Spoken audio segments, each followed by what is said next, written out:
जय हिंद बच्चों, 5 व्हील पे आप सभी का स्वागत है और मैं हूं डीके सिंह। इलेक्ट्रोस्टैट्स के थर्ड लेक्चर लेकर आया हूं आपके सामने और आप लोगों ने फर्स्ट लेक्चर और सेकेंड लेक्चर को जितना प्यार दिया है, मुझे विश्वास है कि ये थर्ड लेक्चर भी उसी के क्रम में जो है बहुत बेहतरीन होगा आपके लिए।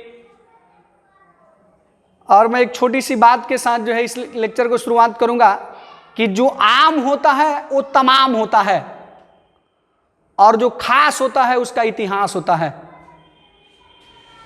तो आप भी खास बने और इतिहास बनाएं, नहीं तो इस पृथ्वी पे कितने पैदे होते हैं और कितने चले जाते हैं कोई जानता भी नहीं है। तो अगर आपको खास बनना है तो मेहनत तो करना पड़ेगा, अदरवाइज आप कहां खास बनने वाले हैं। आम तो बहुत पड़े हुए हैं। बाकी आप मेरे इशारे को समझ रहे होंगे। आप घर पे रहें, स्वस्थ रहें, सुरक्षित रहें और पूरी टाइम पढ़ाई करते रहें। पढ़ाई के लिए तो सबसे सुपर वक्त है यार। दुनिया में सबसे ज्यादा वही व्यक्ति जो है सक्सेस होता है जो खुद पे विश्वास रखता है और सेल्फ स्टडी ज्यादा से ज्यादा करता है। और अब तो ये स्टडी आपके घर में पहुंच गई। जब भी कभी कंफ्यूजन पड़े आप ऑनलाइन जुड़ जाओ, आराम से सेल्फ स्टडी बढ़ाओ, बाकी दुनियादारी के बारे में सोचना बंद करो। बेहतरीन है। तो चलिए मैं चार्ज डेंसिटी और चार्ज की समाप्ति के बाद मैं आपके सामने कूलम्ब्स लॉ रखूंगा। कूलम्ब्स लॉ भी बहुत बेहतरीन चैप्टर है और इस कूलम्ब्स लॉ का एप्लीकेशन भी आगे के चैप्टर के लिए बहुत बेहतरीन है, इसलिए आप इसको बड़ी बारीकी से समझेंगे। इससे कई चैप्टर जो है जैसे electric field, electric potential, capacitor वगैरह जो है मैक्सिमम चीज़ें जो है इससे इफेक्टेड होगी, इसलिए आप इसको बड़ी बारीकी से समझेंगे। मैं बहुत प्यार से रखूँगा। कुछ बच्चे कमेंट करके कह रहे थे कि सर बड़ी स्पीड में पढ़ा रहे हैं, बड़ी टफ, इसलिए मैं बहुत रिलैक्स हूँ। एकदम आराम से पढ़ो, कोई दिक्कत नहीं है। जो चीज़ें नहीं समझ में आएगी आप एक बार वीडियो को जो है साथ साथ देखो, फिर जैसे वीडियो खत्म होगी जो चीज़ें नहीं समझ में आएगी आप उसको रिव्यू करके देख लेना, और क्या कई बार देख सकते हो। तो ये डिस्कस है, यानी कूलम्ब्स लॉ की जो ये डिस्कशन क्लास है, आप इसको देख सकते हैं कि इलेक्ट्रोस्टैट्स है, इसमें जो है हम लोग डिस्कस अबाउट कूलम्ब्स लॉ होगा, यानी इसमें कूलम्ब्स लॉ के बारे में हम लोग डिस्कशन करेंगे। तो हम लोग कूलम्ब्स लॉ को जानते हैं, बात को रखा था, आज पूरी दुनिया मानती है, आप भी मानोगे, आप आने वाली पीढ़ी को मनवा भी सकते हो, मनवाओगे भी। कर कि दो चार्ज पार्टिकल जो है बाबू मेरे हमेशा एक दूसरे को या तो अट्रैक्ट करती है या तो रिपेल करती है। लाइक चार्जेज जो होती हैं, लाइक चार्जेज का मीनिंग भी आप समझ चुके हो कि या तो दोनों पॉजिटिव हो तो उसको लाइक बोलेंगे, या दोनों निगेटिव हो तो उसको लाइक बोलेंगे, और यदि एक पॉजिटिव और एक निगेटिव हो तो उसको अनलाइक चार्ज बोलेंगे। तो लाइक चार्ज हमेशा एक दूसरे को रिपेल करती है, प्रॉपर्टी जब चार्ज में ही हम लोग पढ़े थे। अनलाइक चार्जेज एक दूसरे को अट्रैक्ट करती है। अब कूलम्ब साहब कहते हैं कि आखिर ये कितना फोर्स से अट्रैक्ट या रिपेल करती है, यही कूलम्ब साहब ने दिया है कि कितना फोर्स है। उसके लिए हम लोग कुछ फार्मूले रखेंगे और बहुत बेहतरीन चैप्टर होने वाला है ये। तो कह रहा है कि अकॉर्डिंग टू कूलम्ब्स, आप देखिए according to this law two charges attract और repel each other. Two charges attract और रिपेल ईच अदर, स्क्रीनशॉट लेते जाएंगे। Like charges repel each other, ध्यान देंगे, but unlike charges attract each other. Unlike charges attract each other, attract each other. Correct, and the force of attraction or repulsion depends upon the following factors. Attraction upon, बाबू मेरे upon ऐसे लिखेंगे। कह रहे कि जो force of attraction और repulsion है वो कुछ फैक्टर्स है, कुछ टर्म्स हैं जो बारी बारी करके आपके सामने एक एक रखे जाएंगे, उस पर डिपेंड करता है। यानी कूलम्ब साहब के अनुसार कहता है कि दो आवेश हमेशा एक दूसरे को जो है हमेशा एक दूसरे को आकर्षित या विकर्षित करते हैं। समान प्रकृति के आवेश देख लीजिएगा, एक दूसरे को क्या करते हैं, विकर्षित करते हैं। और विपरीत प्रकृति के आवेश यानी अनलाइक चार्जेज एक दूसरे को आकर्षित करते हैं। मैंने पहले इसको हाईलाइट करके रख दिया है, आप ध्यान से देखेंगे। अब आइए हम लोग देखते हैं कि कौन कौन से फैक्टर पे डिपेंड करते हैं। पहले इसको हम लोग फिगर से समझते हैं। इसको आप एक एनिमेशन देखेंगे और इसी से आपको दिख जाएगा। देखिए एक पॉजिटिव रेड बॉल दिख रहा है और एक निगेटिव जो है आपको ब्लू बॉल दिख रहा है। ये देखिए ये दोनों एक दूसरे को अट्रैक्ट कर रहा है, यानी एक दूसरे को जो है पास पास में खींच रहा है। ये देखिए दोनों पॉजिटिव है और आपको दिखेगा कि ये दोनों एक दूसरे को रिपेल कर रहा है। ये दोनों निगेटिव है, ये भी दिखेगा आपको कि एक दूसरे को रिपेल कर रहा है। तो ये चीजें जो है बहुत बारीकी से समझने के लिए आपके सामने रख दी गई है। लाइक चार्ज एक दूसरे को रिपेल करेंगे, लाइक चार्ज क्या करेंगे, एक दूसरे को रिपेल करेंगे। आप इस फिगर को देखेंगे बढ़िया से। और अनलाइक चार्ज एक दूसरे को अट्रैक्ट करेंगे, एक दूसरे को क्या करेंगे बाबू मेरे, एक दूसरे को अट्रैक्ट करेंगे, आकर्षित करेंगे। और लाइक चार्ज एक दूसरे को रिपेल करेंगे, चाहे वह दोनों पॉजिटिव हो या दोनों निगेटिव हो। अब उस फैक्टर को समझते हैं। सबसे पहला जो बात बताया गया था कि इनके बीच में जो लगने वाली फोर्स होती है यह दोनों चार्ज के मैग्नीट्यूड पर डिपेंड करती है, कि इट इज प्रोपोर्शनल टू यानी directly proportional to product of magnitude of both charges. यह दोनों आवेशों के परिमाण के गुणनफल के सीधे समानुपाती होता है। कहने का मीनिंग ये है बाबू मेरे कि अगर मान लीजिए आपके पास एक चार्ज है Q1 और ये दूसरा चार्ज है आपके पास Q2। मैंने प्लस माइनस नहीं लिखा है, केवल अमाउंट लिखने की कोशिश कर रहे हैं। ये चार्ज एक दूसरे को रिपेल करेंगे या अट्रैक्ट करेंगे। अगर ये रिपेल करते हैं, मान लीजिए दोनों पॉजिटिव है तो रिपेल कर सकते हैं, या दोनों निगेटिव है तो रिपेल कर सकते हैं। बट अगर एक पॉजिटिव और एक निगेटिव हो, मान लीजिए कि एक पॉजिटिव हो Q1 और ये दूसरा निगेटिव हो, तो इस कंडीशन में ये दोनों एक दूसरे को अट्रैक्ट करेंगे और इनके बीच में जो फोर्स लगेगी इसके द्वारा इस पर या इसके द्वारा इस पर, उसके मैग्नीट्यूड को अगर हम लोग F मान लें बाबू, तो ये कहता है कूलम, ये पहला नियम कि जो F है बाबू मेरे ये डायरेक्टली प्रोपोर्शनल होता है Q1 इंटू Q2 के, यानी दोनों का मैग्नीट्यूड बोले तो आप इसको मोड में भी लिख सकते हो, यानी इसके अमाउंट के प्रोडक्ट के डायरेक्टली प्रोपोर्शनल होता है।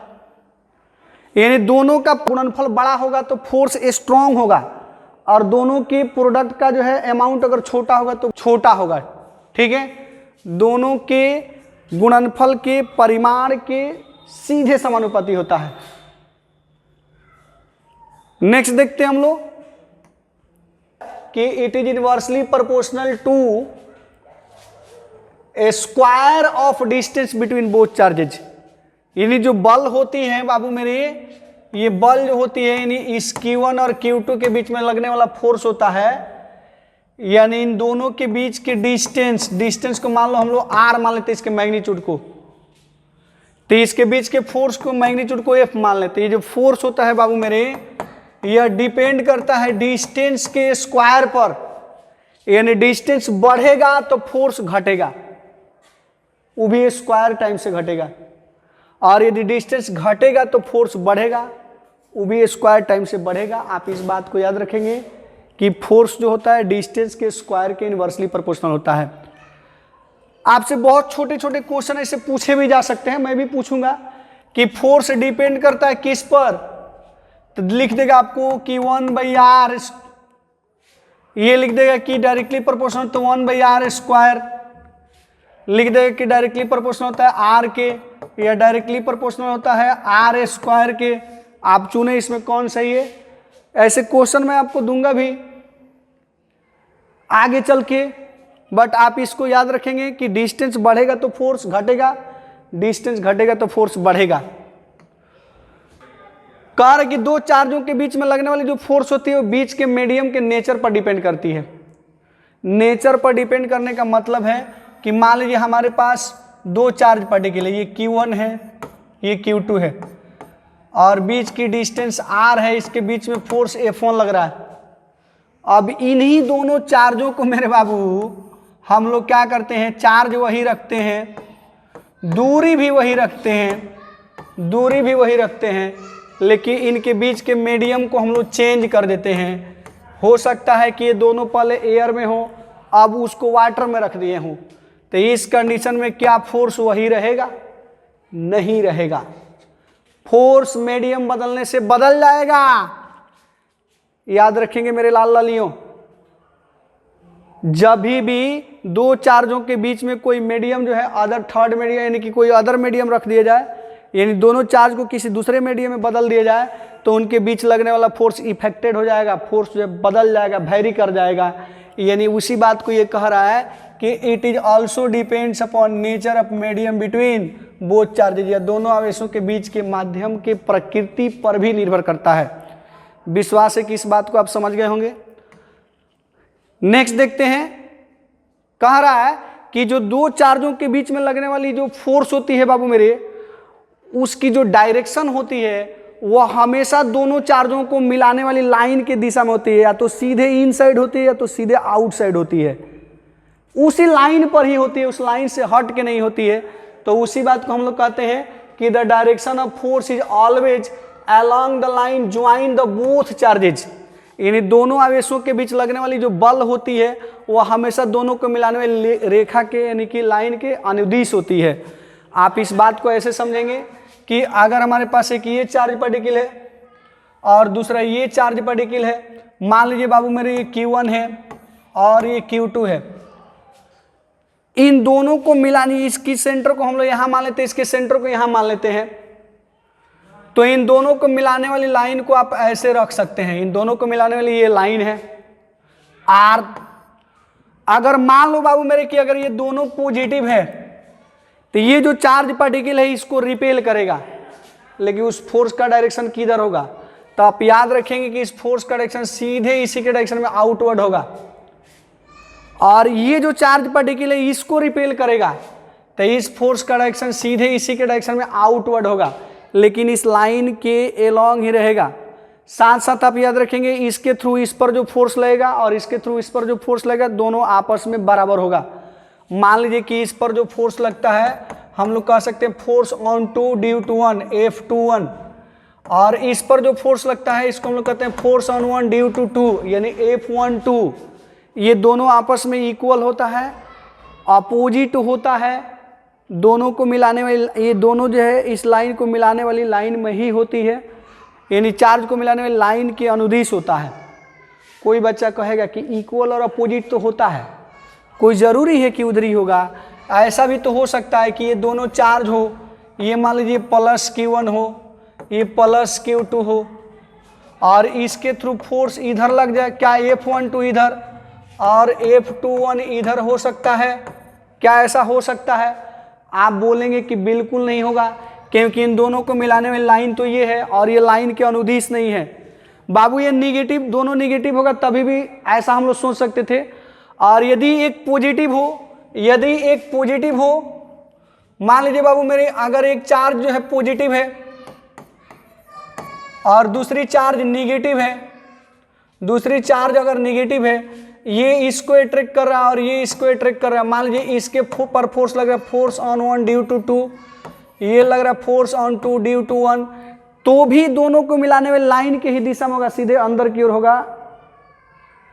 अगर एक दोनों निगेटिव है तो तभी भी लाइन के अलॉन्ग ही होगा, कभी भी इस लाइन से हट के नहीं होगा। आपको अगर कोई ऐसे देता है कि एक चार्ज पार्टिकल ये है, दूसरा चार्ज पार्टिकल ये है, ये मान लो प्लस है और ये मान लो माइनस है, और ये क्या करता है कि इस पर जो है इधर फोर्स लगाता है और ये इस पर इधर फोर्स लगाता है, क्या ये सही है? आप बोलोगे कि बिल्कुल सही नहीं है, ये गलत है, बिल्कुल गलत है। आप इसको जो है कभी भी सही नहीं मानोगे। अगर आपको कोई व्यक्ति ऐसे देता है कि एक ये चार्ज पार्टिकल है, एक ये चार्ज पार्टिकल है, और ये चार्ज पार्टिकल Q1 है और ये चार्ज पार्टिकल Q2 है, इसके थ्रू जो है फोर्स इस पर लगता है और इसके थ्रू फोर्स इस पर लगता है, क्या ये सही है? मान लीजिए इस फोर्स का भी मैग्नीट्यूड है और इसका भी मैग्नीट्यूड है, क्या ये सही है? आप बोलोगे बिल्कुल सही नहीं है। इस पर जो भी फोर्स लगेगा इस लाइन के अलॉन्ग लगेगा तो सही होगा। अगर दोनों पॉजिटिव होगा तो आउटवर्ड लगेगा, अगर दोनों निगेटिव होगा तभी भी आउटवर्ड लगेगा, अगर एक पॉजिटिव एक निगेटिव होगा तो इनसाइड लगेगा। आप, मुझे विश्वास है कि आप डायरेक्शन को समझ गए होंगे। तो अब आइए हम लोग कूलम्ब्स लॉ को जो है, यानी जब सारी बातों को बारी बारी समझ गए तो कूलम्ब्स लॉ को इन सब को एक साथ कंबाइन करते हैं तो कहता है कि कंबाइनिंग ऑल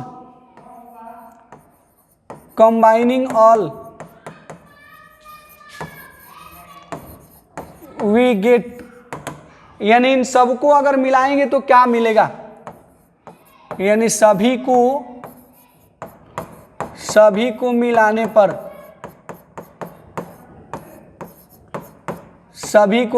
पर, आपने देखा कि दो चार्ज पार्टिकल जो है, यानी ये Q1 है और ये Q2 है, इसके बीच की डिस्टेंस को हम लोग R मान लेते हैं। तो इसके बीच में जो लगने वाली फोर्स की मैग्नीट्यूड थी उसको अगर F मानते हैं तो आपने देखा कि F जो है ये डायरेक्टली प्रोपोर्शनल थी किसके बाबू मेरे, Q1 इंटू Q2 के। F जो थी इनवर्सली प्रोपोर्शनल थी किसके बाबू मेरे, तो R² के। तो जब आप इनको मिलाओगे तो F क्या हो जाएगी, Q1 into Q2 by R² हो जाएगी। अगर आप डायरेक्शन को दिखाना चाहते हो तो इस पे एरो लगा दो वेक्टर का, और इधर भी एक यूनिट वेक्टर R लगा दो। ये R जो है दोनों को मिला लाइन के डायरेक्शन को शो करेगा।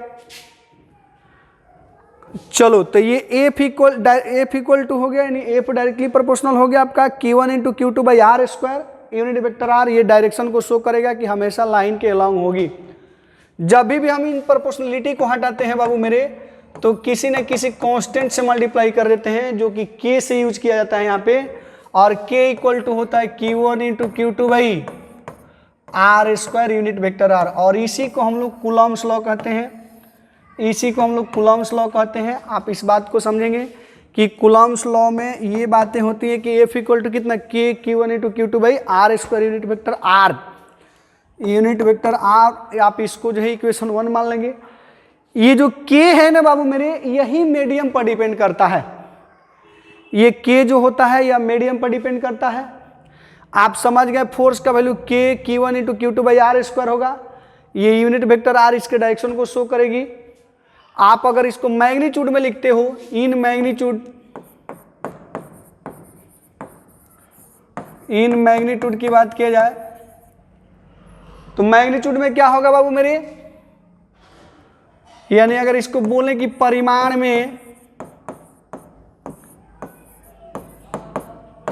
में कितना होगा तो आप इसके डायरेक्शन को छोड़ दो तो ये K हो जाएगा Q1 into Q2 by R² हो जाएगा। ये K Q1 into Q2 by R² होगा। आप स्क्रीनशॉट लेंगे, मैं थोड़ा सा बोर्ड को इधर उधर करके लिखता हूँ, है ना। आप जो है समझेंगे मेरे साथ साथ, मैं जान से सोच समझ के इधर उधर लिखता हूँ ताकि जब भी मैं लिखूं तो आपकी जो है कंसंट्रेशन उस पॉइंट पे रहना चाहिए। अदरवाइज बहुत सारे बच्चे होते हैं कि बिल्कुल मायूस बैठे रहेंगे और स्क्रीनशॉट ले लेंगे। भाई मेरे पढ़ाई वैसे थोड़ी ना होती है। पढ़ाई के लिए आपको टीचर के साथ बिल्कुल फ्रीक्वेंसी मिला के चलना होगा ना। कब कलम किस जगह पे रखी जाती है इस बात को आपको कंसंट्रेशन बना के रखना पड़ेगा, ना तब ना पढ़ाई समझ में आएगी। स्क्रीनशॉट लेने से, नोट्स बनाने से और किताबें खरीदने से अगर कोई बहुत ज़्यादा इंटेलिजेंट होता तो किताब के दुकान में बैठा हुआ व्यक्ति दुनिया का सबसे बड़ा विद्वान होता। क्योंकि उसके दुकान में जितनी ज्ञान होती है शायद एक आदमी के ब्रेन में उतना नहीं होता है। हजारों किताबें पड़ी रहती हैं। तो आपको जो है केवल नोट्स तैयार नहीं करना है, पहले ब्रेन तैयार करना है। और ब्रेन तैयार करने का सबसे बेहतरीन उपाय यही है कि आप हमेशा टीचर के साथ फ्रीक्वेंसी मिला के चले, बहुत मजा आएगा। पढ़ाई बहुत आसान चीज है, बस यही है कि आपकी कंसंट्रेशन भंग नहीं होना चाहिए, दूसरे जगह भटकना नहीं चाहिए। मैं ये भी नहीं कहता हूं कि आप बहुत सीरियस रहिए। बहुत सीरियस कौन रहता है यार। हाँ, लेकिन पढ़ाई के वक्त पढ़ाई, खेल के वक्त खेल। जब आप खेलिए तो खूब ढंग से खेलिए, उसको मस्त एंजॉयमेंट के साथ खेलिए। पढ़िए तो थोड़ी सी जो है टू दी पॉइंट पढ़िए। साइंटिफिक चीज़ें जो होती हैं बड़ी गंभीर होती हैं। एक लाइन पे जो ट्रिक बदल जाता है, टेक्निक बदल जाता है, और आप उसमें हर बात को मजा ही लेने की कोशिश करेंगे तो फिर बहुत टफ काम हो जाएगा। तो कभी कभी कंसंट्रेशन की भी जरूरत पड़ती है। हालांकि पढ़ाई से मजेदार कुछ है नहीं। अगर आप बात को समझने लगे और क्वेश्चन आपसे बनने लगा ना, तो आपको इतना मजा आएगा कि आप कल्पना नहीं कर सकते हैं, इमेजिंग नहीं कर सकते हैं। पढ़ाई बहुत मजेदार चीज है। हाँ, लेकिन जब फ्रीक्वेंसी मिला के चलेंगे तो और मजा आएगा। तो हम लोग ये देख रहे थे कि एफ जो होता है बाबू मेरे, एफ का वैल्यू है आपका Q1 into Q2 by are square. ये फोर्स का फॉर्मूला है, यानी आप याद रखेंगे, इसी को कूलम्ब्स लॉ बोलते हैं। अब हम लोग विशेष बात करेंगे इस K पर। यह K जो होती है यह मीडियम पर डिपेंड होती है, और इसका वैल्यू जो होता है K का वैल्यू जो मेरे बाबू, इस K का वैल्यू 1/4 पाई इप्सिलन दिया जाता है। बहुत सारी किताबों में इप्सिलन को हम लोग ऐसे लिखते हैं, तो इसको आप याद रखेंगे 1/4 पाई इप्सिलन, 1/4 पाई इप्सिलन। तो कुल मिला के आपका फोर्स का फॉर्मूला कितना हो जाएगा, आप फिर से देखें कि फोर्स का फॉर्मूला आपका चेंज करके कितना हो जाएगा, 1/4 पाई इप्सिलन हो जाएगा, और ये Q1 into Q2 by are square हो जाएगा। तो आपके लिए फोर्स का फॉर्मूला हो गया इतना मेरे बाबू, फोर्स का फॉर्मूला हो गया इतना। आप देखते रहेंगे, नोट करते चलेंगे मेरे साथ साथ, फेयर कॉपी लेके बैठेंगे। तो कूलम्ब्स लॉ में फोर्स का फॉर्मूला कितना, 1/4 pi epsilon Q1 into Q2 by are square. अब आइए फिर हम लोग बात करते हैं इस इप्सिलन पर। ये जो इप्सिलन होता है, ये जो इप्सिलन है बाबू मेरे, इस इप्सिलन को हम लोग परमिटिविटी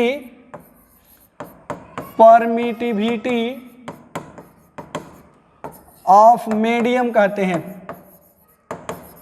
परमिटिविटी ऑफ मीडियम कहते हैं। माध्यम की विद्युतशीलता, माध्यम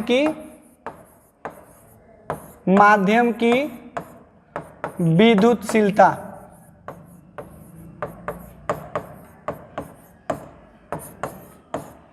परमिटिविटी ऑफ मीडियम कहते हैं, माध्यम की विद्युतशीलता कहते हैं। तो आपने देखा कि K जो होता है उसका वैल्यू 1/4 पाई इप्सिलन लिया जाता है, और इस इप्सिलन को हम लोग परमिटिविटी ऑफ मीडियम कहते हैं। ये परमिटिविटी ऑफ मीडियम को हम लोग अलग से टॉपिक्स देके भी पढ़ेंगे। मैं आपको बता दूं, जो विद्युतशीलता होती है यह किसी भी मीडियम की एक विद्युतीय गुण होती है जो उन चार्जों के बीच में रखे गए फोर्स को अफेक्टेड करती है। यानी जिस मीडियम में ये दोनों चार्ज होते हैं, उन चार्ज के बीच में लगने वाले फोर्स को अफेक्टेड करने वाली प्रॉपर्टीज होती है परमिटिविटी ऑफ मीडियम। इसको हम लोग अलग से भी एक टॉपिक्स डाल के पढ़ेंगे, बहुत डिटेल्स में पढ़ेंगे। तो फिर आइए थोड़ा सा हम लोग इसको तत्काल यूज के लिए पढ़ते हैं कि अगर एयर हो, वाटर हो, तो परमिटिविटी का वैल्यू थोड़ा आपको याद करना पड़ेगा। इस बात को आप याद कर लेंगे। कहता है कि इस परमिटिविटी जो होती है बाबू, इसको इप्सिलन से या इप्सिलन एम से भी इंडिकेट करते हैं। एम फॉर मीडियम होता है। जैसे परमिटिविटी अगर वाटर होगी तो यहाँ इप्सिलन डब्ल्यू लिख देंगे, बेंजीन होगी तो इप्सिलन बी लिख देंगे, पेट्रोल होगी तो इप्सिलन पी लिख देंगे, पेट्रोल होगी तो इप्सिलन पी लिख देंगे, डीजल होगी तो इप्सिलन डी लिख देंगे, वाटर होगी तो इप्सिलन डब्ल्यू लिख देंगे। ऐसे ये मीडियम को जो है इंडिकेट आप ऐसे भी लिख सकते हो या ऐसे भी लिख सकते हो। तो आप इस बात को याद रखेंगे कि इप्सिलन को जो है हम लोग ऐसे भी लिख सकते हैं। आइए थोड़ी सी इसकी यूज को समझते हैं। ये जो इप्सिलन है मेरे बाबू, परमिटिविटी ऑफ मीडियम जो होती है, इसको हम लोग ऐसे एक टर्म आती है इसमें, रिलेटिव परमिटिविटी। और रिलेटिव परमिटिविटी जो होती है बाबू मेरे, इसकी वैल्यू होती है permittivity of medium by permittivity of air और वैक्यूम।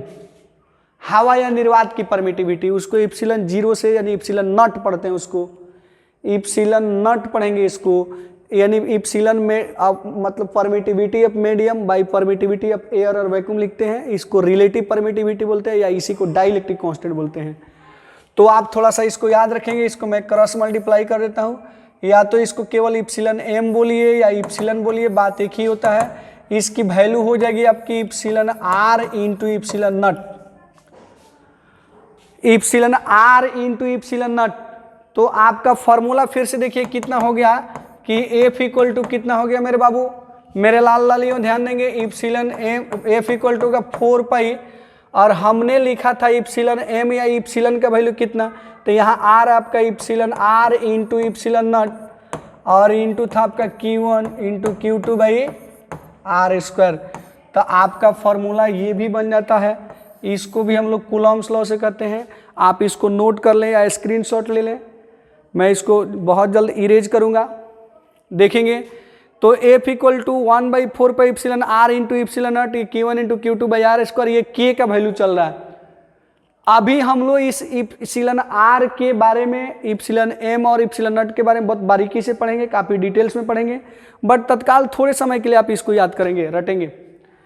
आइए हम लोग देखते हैं, इसमें कहता है क्या आपका कि जो अगर दोनों चार्ज एयर में हो जाए, फॉर एयर और वैक्यूम,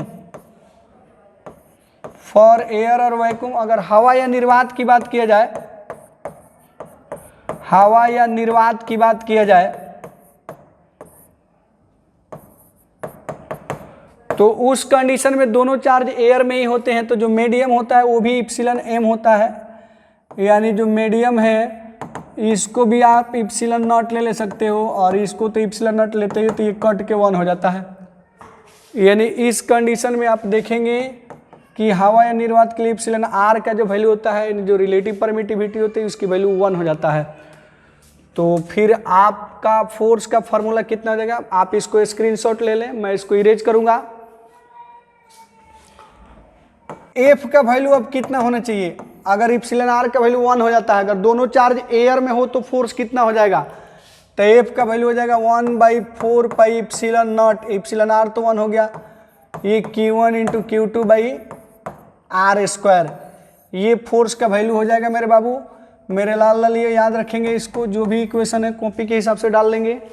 तो फोर्स का एक ये फॉर्मूला होगा, अगर दोनों चार्ज पर्टिकुलर एयर में होगा तो, अगर किसी अदर मीडियम होगा तो यहाँ इप्सिलन आर भी रहेगा, केवल एयर के लिए इप्सिलन आर का वैल्यू 1 होता है, याद रखेंगे। अब हम लोग बात करते हैं इसकी, यहाँ जो इप्सिलन नॉट है इसका वैल्यू आप याद रखेंगे। इस वीडियो का मात्र एक लक्ष्य है, इस क्लास का स्पेशली जो लेक्चर नंबर 3 है, आपको इप्सिलन नॉट का वैल्यू कम से कम याद कर लेना है, और 1/4 पे इप्सिलन नॉट का वैल्यू याद कर लेना है। अगर आप ये वैल्यू याद कर लेते हैं तो ये जो लेक्चर नंबर 3 है ये सक्सेस माना जाएगा, यानी आपके लिए जो है ये रामबाण साबित होगा, क्योंकि ये काफ़ी बड़े सिलेबस को अफेक्टेड करेगा। तो इप्सिलन नॉट की जो वैल्यू है बाबू मेरे, इसकी वैल्यू होती है 1/36 पाई इंटू 10⁹, और ये कूलम्ब स्क्वायर पर न्यूटन पर मीटर स्क्वायर होता है। थोड़ा सा मेरे बाबू इसको कुछ समय के लिए याद रखेंगे, मैं फिर से रिपीट कर देता हूँ, इसको कुछ समय के लिए आप याद रखेंगे, धीरे धीरे सारी बातें आपके सामने आ जाएगी। ये परमिटिविटी ऑफ एयर और वैक्यूम है, 1/36 पाई इंटू 10⁹ कूलम्ब स्क्वायर पर न्यूटन पर मीटर स्क्वायर, ये एक्सपेरिमेंटल वैल्यू है जो हमारे वैज्ञानिक लोगों ने अपने प्रयोग में, अपने जो है एक्सपेरिमेंट के थ्रू जो है इसका वैल्यू फाइंड किया है। हम लोग इसको तत्काल याद रखेंगे, धीरे धीरे हमारी भी क्लास का लेवल बढ़ते जाएगा, हम भी इसको एक्सपेरिमेंट के द्वारा निकालेंगे, ठीक है। आप देखेंगे इसको 1/36 पाई इंटू 10⁹ को हम लोग ऊपर ले जाते हैं, ये 1/36 पाई इंटू 10⁻⁻9 हो जाएगा, ऊपर जाएगा तो, और ये कूलम्ब स्क्वायर पर न्यूटन पर मीटर स्क्वायर हो जाएगा। मैं ये भी सिखाऊंगा कि इसका यूनिट कहाँ से आया इतना, आप देखेंगे इसका वैल्यू। ये जो सॉल्व करते हैं बाबू मेरे, तो इसको थोड़ी सी हेल्प करते हैं, इसको 1000 कर देते हैं, इसको 10⁻⁻12 कर देते हैं, और ये 36 पाई, पाई का वैल्यू 3.14 आप याद रखेंगे, इसको 36 के साथ मल्टीप्लाई कर लेंगे तो आप इसको जब डिवाइड करेंगे, पाई के वैल्यू रख के मल्टीप्लाई करेंगे और 1000 में डिवाइड करेंगे, तो आपका ये वैल्यू आएगा मेरे बाबू, मेरे लाल लाल ये याद रखेंगे, 8.854 इंटू 10⁻⁻12। यूनिट जैसा कि आपने याद ही रखा था, कूलम्ब स्क्वायर, यूनिट देखेंगे आप कूलम्ब स्क्वायर पर न्यूटन पर मीटर स्क्वायर। तो एक टारगेट, मात्र एक टारगेट, इप्सिलॉन नॉट का वैल्यू याद रखना, इप्सिलॉन नॉट का वैल्यू याद रखना 8.854 इंटू 10⁻12 कूलम स्क्वायर पर न्यूटन पर मीटर स्क्वायर। आज के लिए होमवर्क, इप्सिलॉन नॉट का वैल्यू एक ये याद रखना लेना है और एक ये याद रख लेना है, ठीक है। तो हम लोग देखेंगे इसमें कि अब हमारी जो वैल्यू है 1/4 पाई इप्सिलॉन नॉट ये किसके तरफ जा रही है।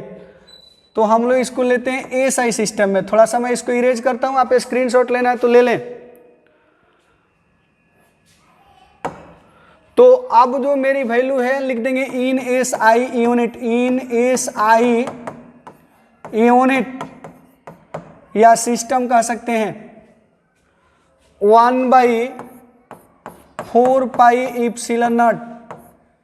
इसका वैल्यू कितना होगा मेरे बाबू, याद रखेंगे ये 1/4 पाई रहने देंगे और इप्सिलॉन नॉट का वैल्यू 1/36 पाई इंटू 10⁻9 और ये कूलम स्क्वायर पर न्यूटन पर मीटर स्क्वायर। तो आपने लिखा ही था, आप देखेंगे ये 4 पाई से 36 पाई 9 टाइम्स में कैंसिल हो जाएगा और बाकी है जैसा कि आपको पता है ये 1 के नीचे है तो ये उलट के ऊपर चला जाएगा और ये हो जाएगा 9 इंटू 10⁻9 न्यूटन मीटर स्क्वायर पर कूलम स्क्वायर। तो ये 1/4 पाई इप्सिलॉन नॉट का वैल्यू आपको याद रखना चाहिए 9 इंटू 10⁻9 न्यूटन मीटर स्क्वायर पर coulomb square, 9 into 10⁻9 newton metre square पर कूलम स्क्वायर। तो आप इसका वैल्यू एएसआई सिस्टम में याद रखेंगे 9 इंटू 10⁻9 न्यूटन मीटर स्क्वायर पर कूलम स्क्वायर। मुझे विश्वास है कि आप इन बातों को फोकस करेंगे। स्क्रीनशॉट ले लीजिएगा मेरे बाबू, बहुत ज़्यादा लोड नहीं लेना है। थोड़ी सी शुरू में जो है ये चीज़ें 2-3 बातें याद रखना है, उसके बाद ये काफ़ी आसान होने वाला है। एक तो इप्सिलॉन नॉट का वैल्यू याद रखना है, दूसरा 1/4 पाई इप्सिलॉन का वैल्यू याद रखना है। मुझे विश्वास है कि आप इसको बार बार देखेंगे याद हो जाएगा और बाकी इतना बार इस्तेमाल होगा कि याद ही याद रहेगा। आप शुरू में टफ लग सकता है लेकिन बाद में बहुत आसान हो जाएगा। मैं भी इसको फिर से थोड़ा सा अरेंज करता हूँ, इससे निकालते हैं। तो एफ कितना हो जाएगा मेरे बाबू, एफ का वैल्यू कितना, जैसा कि आपने लिखा था 1/4 पाई इप्सिलॉन नॉट, ये Q1 इंटू Q2/r² लिखा था। जब आप एएसआई सिस्टम में इसका वैल्यू लिखेंगे तो कितना लिखेंगे 9 इंटू 10⁻9 न्यूटन मीटर स्क्वायर पर कूलम स्क्वायर और फिर इस Q1 इंटू Q2 को लिखेंगे Q1 इंटू Q2, इसका यूनिट लिखेंगे कूलम और इसका भी यूनिट लिखेंगे कूलम, तो स्क्वायर हो जाएगा। और जब r स्क्वायर तो इसका यूनिट लिखेंगे, r बोले तो डिस्टेंस मीटर हो जाएगा, स्क्वायर है तो स्क्वायर कर देंगे, स्क्वायर और मीटर स्क्वायर से मीटर स्क्वायर और कूलम स्क्वायर से कूलम स्क्वायर कैंसिल हो जाएगा मेरे बाबू। तो बचेगा कितना 9 इंटू 10⁻9 Q1 इंटू Q2/r²। ये हो जाएगा आपके f का वैल्यू। चूंकि मैंने स्लाइड में इन चीज़ों को लिख के नहीं रखा, ये चीज़ें थोड़ी सी जो है मैथमेटिकल होती हैं और मैथमेटिकल चीज़ें जब सामने कैलकुलेट होती हैं ना तो मज़ा आता है, आपको दिखेगा कौन कहाँ से आ रहा है, ठीक है। इसलिए मैंने इसको जो है यानी ब्लैंक स्लाइड रखा है ताकि आप जो है इस बात को समझ सकें। अब विश्वास है कि आप इसको याद रखेंगे। थोड़ी सी कंसंट्रेशन बनाना है और अपने हिसाब से इसको इक्वेशन नंबर डालते जाना फोर्स के लिए। तो एफ का value 9 into 10⁻9 Q1 into Q2/r² हो गया। ये एएसआई सिस्टम में जब भी दोनों चार्ज दिए जाएंगे, डिस्टेंस दिए जाएंगे, आप फौरन इस फॉर्मूले को रख लेंगे। हम लोग इसको थोड़ा सीजीएस सिस्टम में भी देखते हैं। 1/4 पाई इप्सिलॉन नॉट, आप इसका वैल्यू याद किए थे, याद कीजिए 9 इंटू 10⁻9 न्यूटन मीटर स्क्वायर पर कूलम स्क्वायर। मैं इसके नीचे 1 लिख देता हूं। अगर आपको सीजीएस में बदलना है तो फिर आप इसको जो है चेंज कर दीजिए यूनिट को ही। ये 9 इंटू 10⁻9, ये तो एएसआई में इतना ही ना हम लोग याद किए थे जी। और बाबू आप मेरे जान लीजिए कि 1 न्यूटन जो होता है इसका सीजीएस में वैल्यू 10⁵ होता है, याद रखिएगा। 1 न्यूटन का वैल्यू 10⁵ होता है। 1 मीटर का जो वैल्यू होता है 10⁻² सेंटीमीटर होता है। और 1 कूलम का वैल्यू तो आप लोग अभी जल्दी जल्दी कमेंट करके बताइए 1 कूलम बराबर कितना ESU, 1 कूलम का वैल्यू कितना ESU होगा, आप कमेंट करके बताइए। 1 कूलम का जो वैल्यू होगा बाबू मेरे 3 × 10⁹ ESU। देखिए जरूरत पड़ने लगा कि नहीं, अगले एक्सरसाइज के लिए भी ये चीजें जरूरत होगी, आप इसको यहां पुट कर देंगे। न्यूटन के बदले में कितना 10⁵ डाइन, सिंबल में मैं लिख दे रहा हूं। और मीटर के बदले में देखिए मीटर स्क्वायर है बाबू, तो मैं इसका स्क्वायर करके लिख देता हूं, तो 10⁴ और ये सेंटीमीटर स्क्वायर हो जाएगा। और नीचे देखिए कूलम्ब के स्क्वायर, तो इसका स्क्वायर करके लिखिए, तो 3 का स्क्वायर हो जाएगा 9, 10⁹ का स्क्वायर तो 10⁻18 यानी 10⁻18 ESU का स्क्वायर हो जाएगा। ठीक है, आप देखिए ये 9 से 9 कैंसिल हो गया, 10⁹ + 5 + 4 बेस बराबर होता है, पावर जोड़ देते ये 18 ही होगा, यानी 18 होगा। ये 18 कैंसिल हो गया बाबू मेरे, तो कुल मिला के बच गया 1।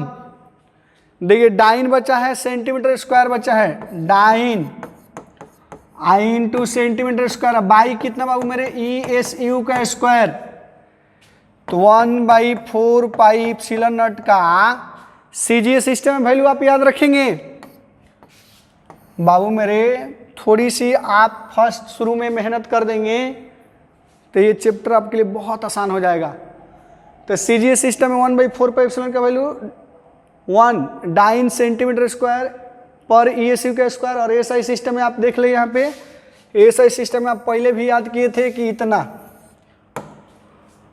तो जब CGS में भरना होगा तो इतना 1 भर देंगे, और SI में भरना तो 9 × 10⁹ भर देंगे। तो बताइए CGS में फोर्स का वैल्यू कितना हो जाएगा, CGS में फोर्स का वैल्यू कितना हो जाएगा बताइए।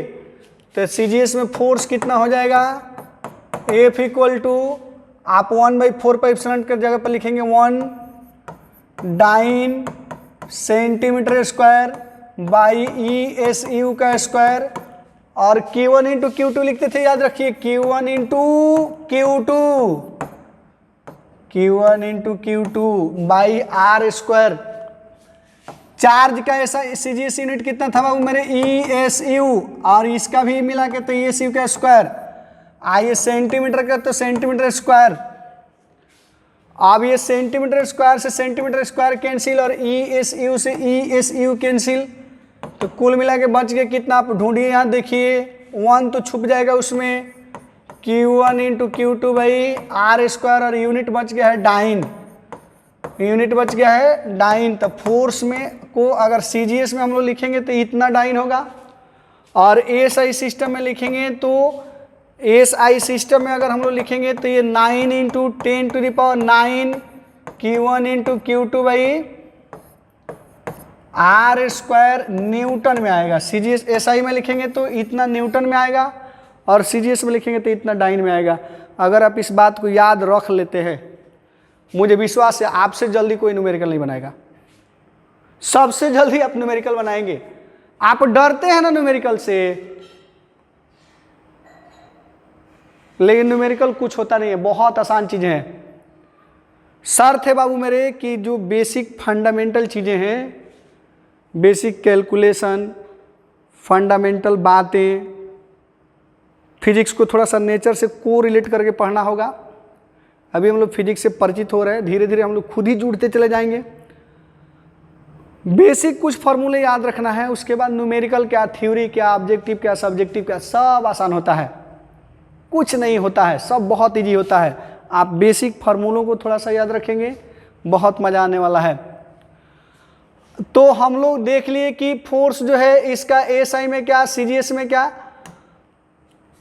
हम लोग इससे कैसे क्वेश्चन को बनाएंगे, तो थोड़ी सी आप बातों को समझेंगे, थोड़ी सी आप बातों को समझेंगे। इसमें बात को कैसे समझेंगे, जैसे मान लीजिए कि मेरे पास एक चार्ज पार्टिकल है और ये दूसरा चार्ज पार्टिकल है, ये है चार्ज Q1 और ये दूसरा है चार्ज Q2। इसके बीच की डिस्टेंस है R, इसके बीच में सपोज कीजिए कि फोर्स लगता है F।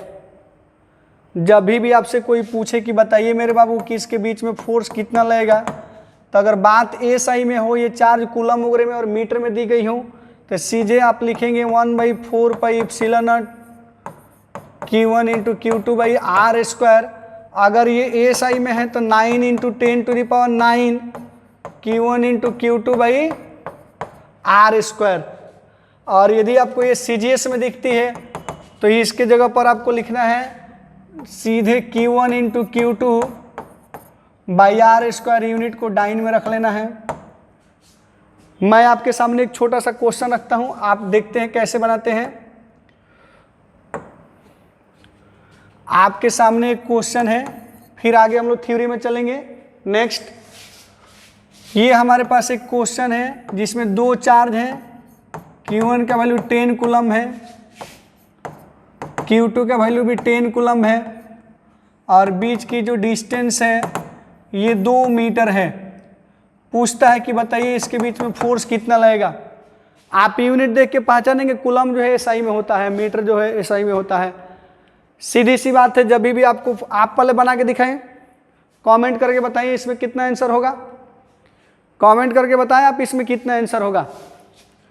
तो मेरे बाबू एफ का वैल्यू कितना, 9 इंटू 10⁹ Q1 का वैल्यू कितना 10 कूलम, Q2 का वैल्यू कितना 10 कूलम, डिस्टेंस कितना 2 मीटर स्क्वायर, तो 2 का स्क्वायर कर दीजिए, नहीं 2 इंटू 2, और डायरेक्ट न्यूटन लिख दीजिए, ज़्यादा दिमाग नहीं लगाना है, सब एसआई में है। तो ये हो जाएगा 9/4 और 10⁹, एक 10 और एक 11 न्यूटन। आप चाहें तो इसमें डिवाइड भी कर सकते हैं। कितना आ जाएगा मेरे बाबू, तो 4 × 2 = 8.25 हो जाएगा, इंटू 10⁻⁴ कितना 11 न्यूटन। देख लीजिए, इतने छोटे छोटे क्वेश्चन आएंगे मेरे बाबू, ऐसे क्वेश्चन बनेंगे, ऐसे क्वेश्चन बनेंगे। एक सीजीएस में क्वेश्चन बनाते हैं, आप स्क्रीनशॉट ले लें, इस क्वेश्चन को देख लें, स्क्रीनशॉट ले लें आप। एक दूसरा क्वेश्चन देखिए, अभी ये कूलम्स लॉ थोड़ी दिन चलेगी, कम से कम जो है 1 से 2 क्लास और मैं इसको छोटा छोटा करके सिखा रहा हूँ आपको, क्योंकि क्लासें बड़ी होने पे बच्चे जो है थक जा रहे हैं। तो मैं इसको पार्ट पार्ट में दिखाऊंगा आपको, कंटिन्यूअस वीडियो आती रहेगी, और धीरे धीरे हमारे सभी टीचर जो है अपडेट होते चले जा रहे हैं। आप जल्दी से जल्दी चैनल को सब्सक्राइब कर लें, ताकि आप लॉकडाउन में भी रेगुलर पढ़ाई का मजा ले सकें।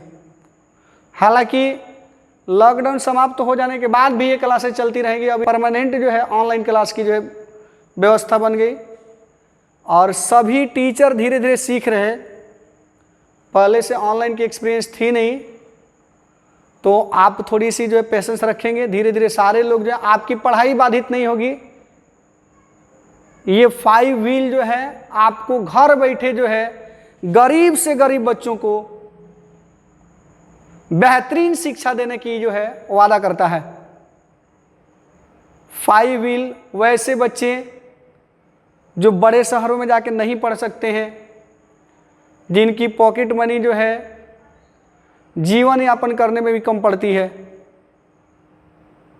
हम लोग उन बच्चों के लिए ही ये व्यवस्था बनाए हैं कि घर बैठे लड़कियां जो है रोटी बेलती रहें और मोबाइल पर जो है फिजिक्स पढ़ती रहें, केमिस्ट्री पढ़ती रहें, साइंस पढ़ती रहें, आर्ट्स पढ़ती रहें, यूपीएससी की तैयारी करती रहें। इस टारगेट को रख के इसको रखा गया है, और मुझे विश्वास है कि आप सभी लोग जो है इसके प्रारंभिक में बहुत सहयोग देंगे। आपकी सहयोग जो है हमारी सफलता होगी, ताकि हम आपके फैमिली के उन बच्चों को भी पढ़ाएंगे जो बड़े शहरों में नहीं पहुंच सकते हैं, जिनको घर पे किसी न किसी कारणवश घर पे रहना मजबूरी है। हम उसको जो है क्वालिटी एजुकेशन, बेस्ट एजुकेशन उसके घर पे पहुंचाने के लिए जो है समर्पित हैं, कोशिश कर रहे हैं। आप इसको आगे बढ़ाने में कोशिश करें, और free of cost, without any loss of money. तो चलिए हम लोग थोड़ा सा एक छोटा सा और क्वेश्चन देखते हैं। ये चार्ज देता है बाबू मेरे, कहता है कि इसका वैल्यू जो है 2ESU और ये Q2 का वैल्यू देखिए, Q2 का वैल्यू देता है आपका 5 ESU है और बीच की जो डिस्टेंस है बाबू मेरे ये 10 सेंटीमीटर है। अब आपको फोर्स बताना है कि इसके बीच में फोर्स कितना होगा। आप जल्दी से कैलकुलेट करके बताएं, जल्दी से कैलकुलेट करके बताएं। अभी ये कूलम्ब्स लॉ बड़ी टॉपिक्स होगी, अभी चलेगी, हो सकता है अगले लेक्चर में तक चलेगी, लेकिन आप इसको देखेंगे। Q1 का वैल्यू 2ESU, Q2 का वैल्यू 5ESU, R का वैल्यू 10 सेंटीमीटर। तो फोर्स का वैल्यू बताना है आपको कितना होगा। मैंने बोला था कि जब भी CGS में दिख जाए आप यहाँ 1 रखोगे, सीधे Q1 into Q2 by R²।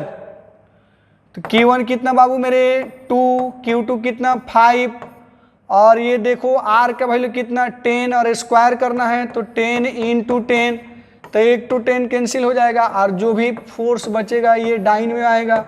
तो ये 1/10 डाइन होगा, 1/10 डाइन होगा, डेट मीन्स 0.1 डाइन का ये फोर्स होगा।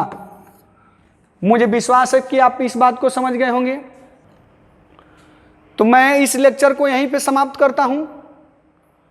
आप किताबों से जो है कूलम्ब्स लॉ से रिलेटेड क्वेश्चन बनाएंगे। विशेष कूलम्ब्स लॉ को काफ़ी डिटेल्स में नेक्स्ट लेक्चर में आपको दिया जाएगा।